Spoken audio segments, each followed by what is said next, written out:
আসসালামু আলাইকুম ফ্রেন্ডস, অ্যাডজেট শিক্ষায় আপনাদেরকে স্বাগতম। আপনারা সবাই কেমন আছেন? আশা করি সবাই ভালো আছেন। বরাবরের মতো আপনাদের সাথে আছি আমি সাইফুল ইসলাম।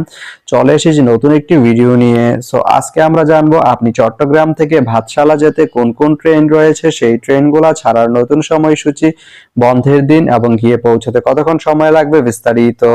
তো আমি যদি আপনাদেরকে ট্রেনের সময়সূচিগুলা বলে দেই, আপনি চট্টগ্রাম থেকে ভাতশালা যেতে শুধুমাত্র একটি ট্রেন রয়েছে, সেটি হচ্ছে কর্ণফুলী ট্রেনটি চট্টগ্রাম থেকে ছাড়বে সকাল 9টা 45 মিনিটে এবং এটি ভাতশালা গিয়ে পৌঁছবে দুপুর 2টা 38 মিনিটে। এই ট্রেনটির কোনো অফ ডে নেই। তো আপনি চট্টগ্রাম থেকে ভাতশালা যেতে এই কর্ণফুলী ট্রেনটি ব্যবহার করতে পারেন। তো ভিডিওটি কেমন লাগলো অবশ্যই কমেন্ট করে জানাবেন।